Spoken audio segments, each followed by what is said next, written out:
Hello and welcome back to the channel Hell Dominance. Anthony here.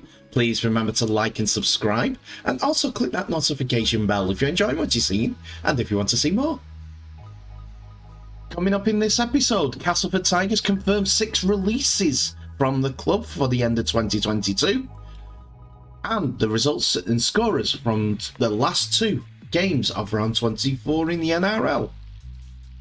So we begin today's episode with the news that Castleford Tigers have released a statement saying that 6 of their first team squad members are going to be leaving the club, and have confirmed one of the Sharks, as Darrell Alfords has been confirmed to have played his final home game against Salford ahead of his departure at the end of the season. Alfords, who is 30 years old, is expected to join Leeds Rhinos, but has scored 35 tries in 62 appearances for the Tigers since arriving from Salford ahead of the 2020 season. Alfords has crossed 17 times in Super League this season, including a double in Thursday's tense win at Warrington also, so his loss will probably be held at a high cost for them. As well as Alfords, Castleford have confirmed that James Clare, Chase Blair, Ryan Hampshire and Sosia Fecchi will not be offered new deals, while Jake Truman is off to Hull at the end of the season on a 2-year deal. Also, Ryan Hampshire's deal expires at the end of the year, although Castleford say that they will continue to support the player back through his rehabilitation from knee surgery and discuss his future at an appropriate date. In a club statement, Castleford Tigers can confirm ahead of the final home match of the regular Betfred Super League season on August Bank Holiday Monday that 6 players will depart the club at the end of the campaign. Darrell Alfords, Jake Truman, James Clare, Chase Blair, Ryan Hampshire and Sosia Fecchi will be moving on to their next chapters at the end of the season. Everyone at Castleford Tigers would like to thank the players for their service to the club and wish them well in whatever comes next for them. Winger Clare, who's 31 years old, is a bit of a surprise when it comes to Castleford's releases, as he's played 97 times for the club and scored 50 Super League tries. He's only made 3 appearances this season though, and it seems like Lee Radford is looking to move on from the winger and looking to more younger types of players, or players that he has played before. Santa Chase Blair is leaving the club after making 49 appearances for the club, with 2 appearances left to go. He might be called up, or he might be used sparingly during the playoffs, but has been part of the squad for Castleford this season. Historically, he has scored 10 Super League tries during his Castleford career, so a good servant for the club, but not that prolific for an outside back. And to complete the set, Sosia Fecchi is on his way away from the club also, after a bad 3-year spell for him in injuries. He has also only made 3 appearances for Castleford Tigers due to this injury layoff, plus made a loan move earlier in the season, which he had to be called back due to injuries in the Castleford squad and made his return to the team. But despite this, he won't be making many appearances if Castleford gets into the playoffs, as he's down the pecking order, to be fair, at the club. And he will be moving on for pastures new at the end of the season. One player who might make it past these cuts is Mahe Fanua. There's not a decision made on him yet, but the club have a 2-year option to automatically renew his contract if the club decide that it's a good idea. But at this moment in time, he's only on a 1-year deal. So until the club tell him otherwise, he is still a Castleford player.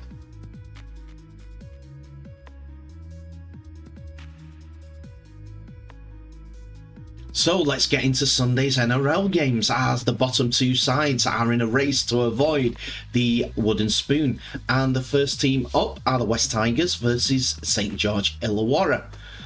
The Tigers are in a world of hurt after a record-breaking loss to the Roosters, and they face a Dragon side capable of putting a big score themselves if their club's attack clicks like it did in round 23.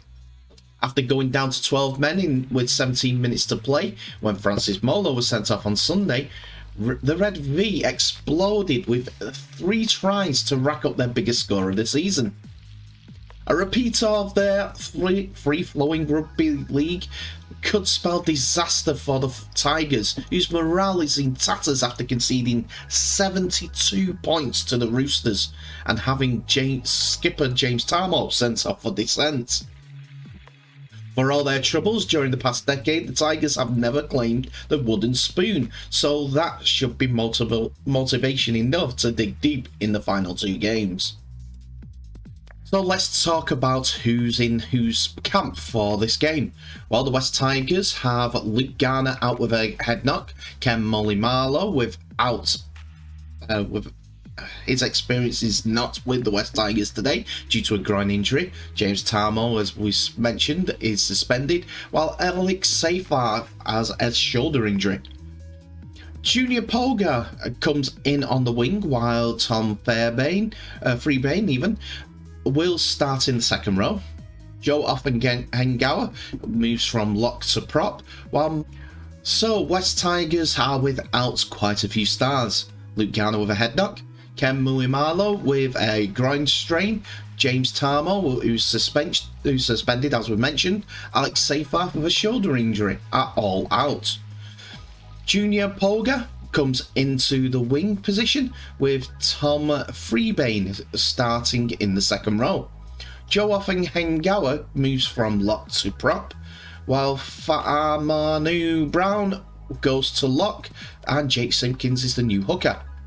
Jacob Liddle and debutant Kitione Kotoga are the new faces on the bench.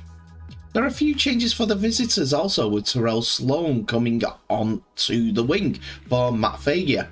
Jack Bird moves to lock, with Jack the Belly moving to starting prop for Aaron Williams, who is on the interchange bench. Francis Molo is suspended, with Andrew McCulloch out with a knee injury. Jaden Sullivan comes into the starting side as a hooker after impressive showing off the bench against the Titans. And it was St George Illawarra Dragons who came away with the win, a close one, 24 points to 22. After Jaden Sewer scored the try on the 5th minute, Batamanu Brown scored on the 21st minute in response for the Tigers, the first of 3 tries in 12 minutes. Tom Freeburn scored 2 on the tries after this, on the 24th and 33rd minute respectively, as the West Tigers went in 16 points to 6 up at half time. Tautau Moga scored on the 43rd minute with a great no-look pass try from Zach Lomax, before Lomax scored again on the 61st minute. Jock Madden scored a great individual try on the 65th minute before Jackson Ford went over for the try to tie up the game. With 3 conversions apiece and a penalty for Zach Lomax that sealed the win after Asu Kepoa went reckless into a tackle on Zach Lomax, which sealed the fate for the West Tigers. A couple of sin binnings themselves for St George. First of all, Cody Ramsey denied the try-scoring opportunity when the West Tigers man was free to score, and Ramsey was grabbing hold of the player as the ball was bouncing towards the try line, so he was sent to the sin bin for 10 minutes.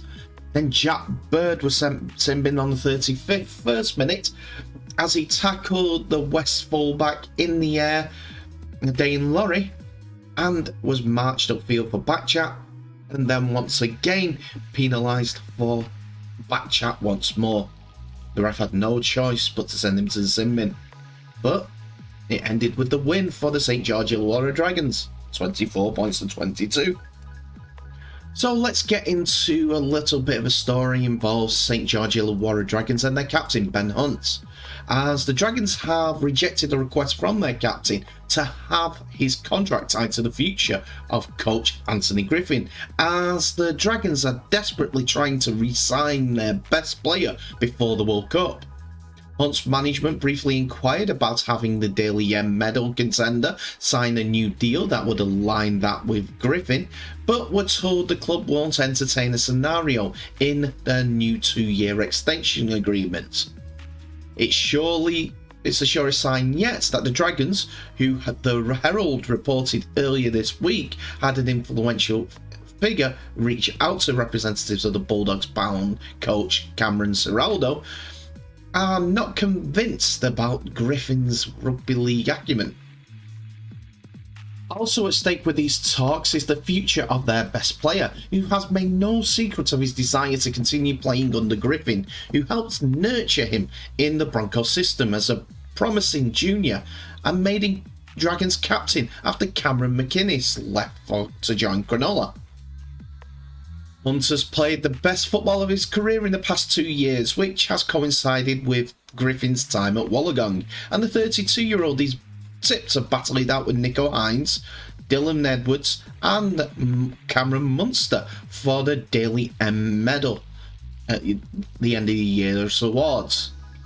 St George Illawarra want to extend the contract of Hunt for 2 years, which will mean he'll be 35 by the end of the 2025 season, to finalise in the coming weeks before the State of Origin star is expected to leave for the World Cup as a crucial member of Mal Meninga's Kangaroo squad. However, the valuation of the deal is causing consternation. According to sources familiar to these negotiations, the Dragons are aggrieved that they are accused of undervaluing their heartbeat of the side, with the suggestions they've only tabled a $700,000 a year offer.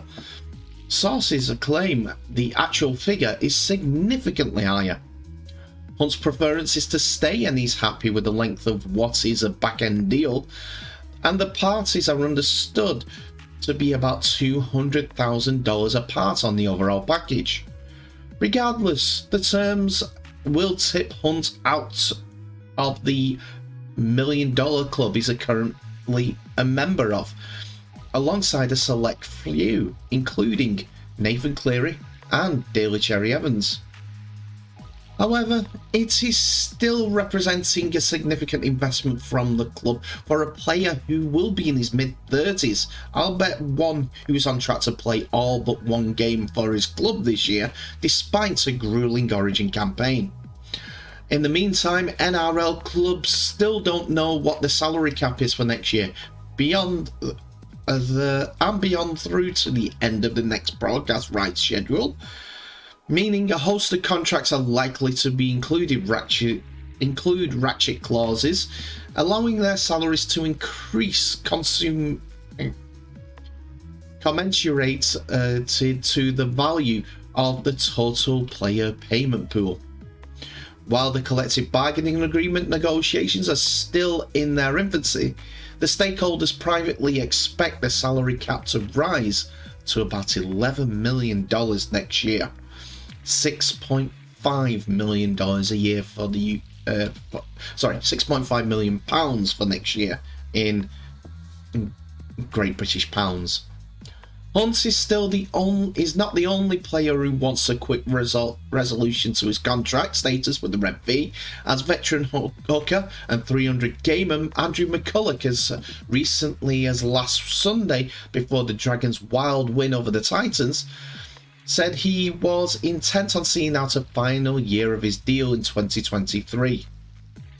A potential replacement for is Tigers Ray Jacob Little, and is on the joint venture outfit's radar and has already met with Griffin.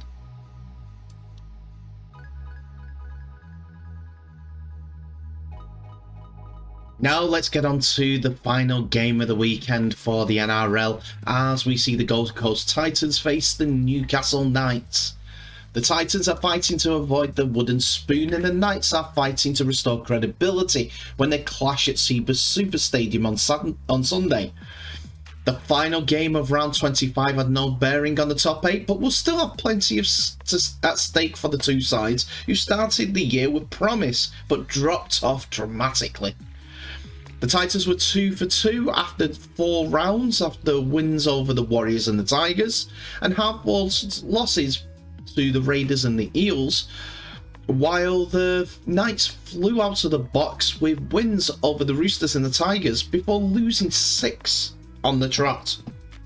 On the strength of the round 23 form, it's the Knights who will be feeling better about themselves after taking Canberra to the limit. On an afternoon, the Titans capitulated against the 12-men side of the Dragons. So, let's get on to the team news then. So it's a return to the wing for the Titans for Corey Thompson as he comes in for Phil Sammy, who is being ruled out after failing the HIA last week. The change will see a reshuffle in the back line with Jojo Fafita shifting to the centres alongside Brian Kelly, who returns from a knee injury just in time after Patrick Herbert's knee ruled him out earlier this week.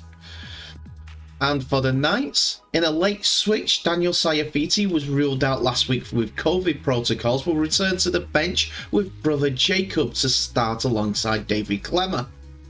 Knights back row Tyson Frizzell will also return from a rib complaint, with Matt Croker reverting to the bench.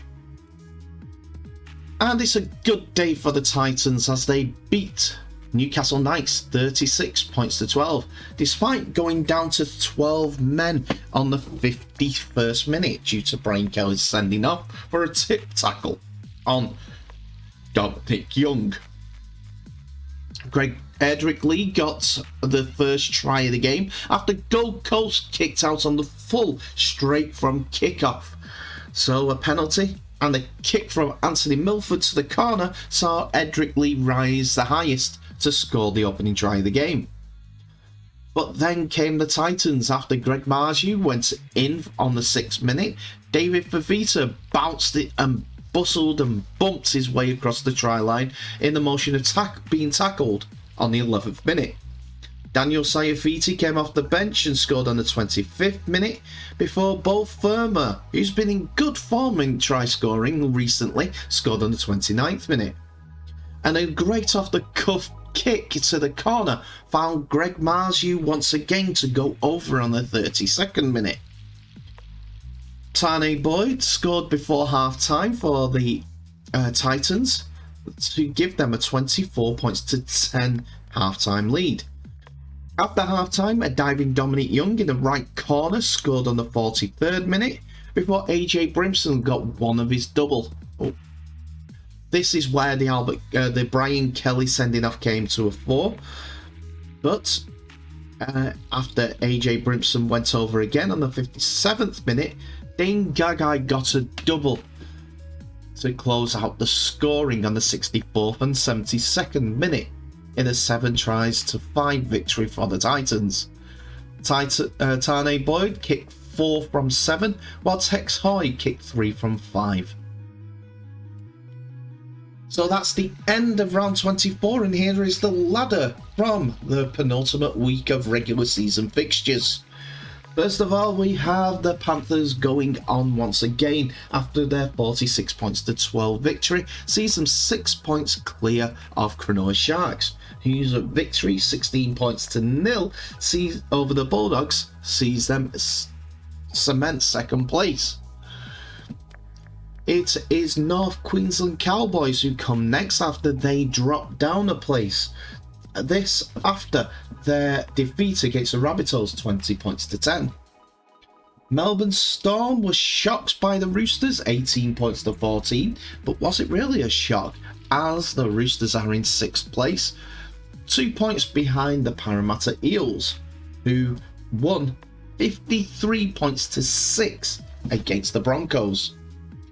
The Rabbitohs are in 7th after the Roosters, and these two face in the finals week of the season, with Canberra Raiders jumping up into the playoff positions at the expense of the Broncos' defeat. They're both on the same points, so a slip up by either will see the other be in the playoffs.